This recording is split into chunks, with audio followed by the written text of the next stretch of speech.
বিসমিল্লাহির রহমানির রহিম। আমরা 18তম বেসরকারি শিক্ষক নিবন্ধন স্কুল পর্যায়ে গণিতের প্রশ্ন সমাধান করছি। ৭৭ নম্বর প্রশ্নটা এসেছিল, দুটি দলের সদস্য সংখ্যার লসাগু হচ্ছে 90 এবং গসাগু হচ্ছে 15।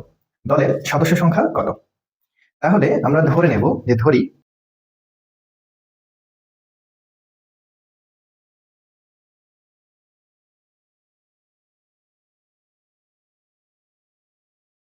হচ্ছে আমাদের এর সাথে এক্স এবং এর সাথে যদি ওয়াই নিই তাহলে আমাদের দুটি সংখ্যা পাওয়া যাবে। এখন এই সংখ্যা দুটি যদি আমরা লসাগু নির্ণয় করতে চাই, এই সংখ্যা দুটি কি নির্ণয় করতে চাই? লসাগু। তাহলে আমাদের এখানে 15 আছে উভয় জায়গাতে, তাহলে 15 আমরা একবার নেব। তাহলে আমরা লিখবো সংখ্যাটি লসাগু হবে 15। আমরা 15কে নিয়ে নিছি, এক্স এখানে নাই, তাও আমাদের নিতে হবে, এবং ওয়াইও নাই, আমাদের ওয়াইও নিতে হবে। তার মানে কোনো সংখ্যা এরকম যদি লসাগু করতে হয় তাহলে আমাদের যেটা কমন আছে সেটাও একবার নিতে হবে, যেটা না আছে সেটাও একবার নিতে হবে। এটা হচ্ছে লসাগু করার নিয়ম। এছাড়াও আরেকটা শর্টকাট নিয়ম হচ্ছে যে আমরা প্রথম যে অংশটুকু আছে এই অংশটুকু নিয়ে নেবো, তার মানে কতটুকু? 15x। এরপরে অপর সংখ্যাটিকে দেখবো যে আমরা আসলে কি নিইনি। হ্যাঁ, আমাদের নেওয়া হয়নি কি, যে আমাদের ওয়াই নেওয়া হয়নি, কিন্তু 15 কিন্তু আমাদের কি আগেই নেওয়া হয়েছে, তাহলে আমরা ওয়াইটাকে নিয়ে নেবো, তাহলে আমরা লসাগু পেয়ে যাবো। এখন আমাদের এই লসাগু কিন্তু দেওয়া রয়েছে, লসাগু কত? 90। তাহলে আমরা শর্ত মতো লিখতে পারবো 15xy ইকুয়াল 90। ঠিক আছে, এখন xy ইকুয়াল 90 ভাগ 15। যেহেতু এখানে শূন্য আছে এবং এখানে 5 আছে, তার মানে 5 দিয়ে এটাকে কাটা যাবে, তাই না? 5 দিয়ে যদি আমরা কাটি তাহলে এখানে আমরা কত পাবো?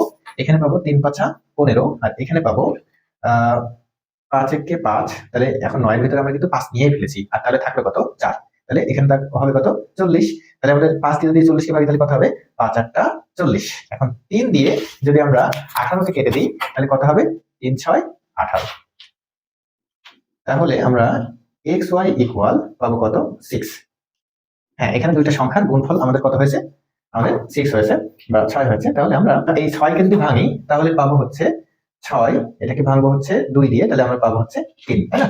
তাহলে আমরা এখানে 2 এর সাথে 3 গুণ করলে পরে আমরা কত পাই? আমাদের হলো গিয়ে 6 পাই, তাই তো? তাহলে আমরা এটাকে লিখতে পারবো 3 ইনটু 2, অর্থাৎ এখানে আমরা x ইকুয়াল লিখতে পারবো 3 এবং y ইকুয়াল লিখতে পারবো 2।